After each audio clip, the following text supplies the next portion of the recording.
Бүгін президенттің халыққа жолдауында біз мынау АЭС атомдық электроқуат беру станция туралы сөздерді естідік. Жалпы мен ең басынан қарсымын. Мирный атом деген нәрсе қазір жоққа шығарылды.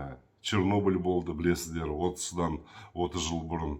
Осыдан 5-6 жыл бұрын Фукусима деген Жапония ең дамыған елдердің бірінде жарылыс болды. Сондықтан ешқандай ол мирный атом емес. Жалпы және сол атомдық электростанция салынатын болса, онда міндетті түрде әлбетте оны ресейліктер салады. Ол деген не? Ол біздің ұлттық қауіпсіздігімізге әкелетін үлкен нұқсан. Өйткені ол АЭС деген ол кәдімгі бір үлкен жарылғыш зат, үлкен граната сияқты. Ал чекасы сол ресейліктердің, орыстардың қолында болады. Сондықтан олар да бізге шантаж жасайтын нәрсеге айналады болашақта. Және ол атом станциясын жарайды, оны жұмысқа қосайық, құрылысын бітірейік. 30-50 жылдан кейін оның утилизация деген нәрсесі бар.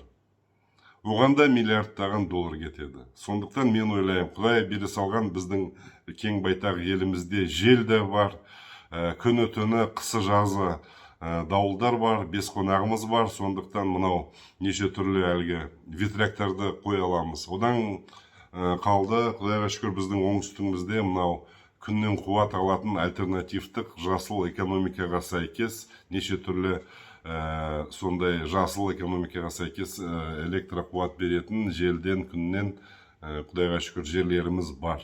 Сондықтан мен ойлаймын, сол миллиардтарды сол жасыл экономикаға біз жұмсауымыз керек. Ал ең біріншіден жалпы бұндай күрделі шешімдерді халықпен ақылдаспай жасауға болмайды. Сондықтан Конституцияға сәйкес бізде кәдімгідей референдум өту керек. Халық өзінің рұқсатын берсе, сол АЭС-тің құрылысына, онда үкімет әрине жеңін тұрып жасай алады. Ал жоқ десе, онда ешқандай атомдық электростанция салынбау керек біздің елімізде.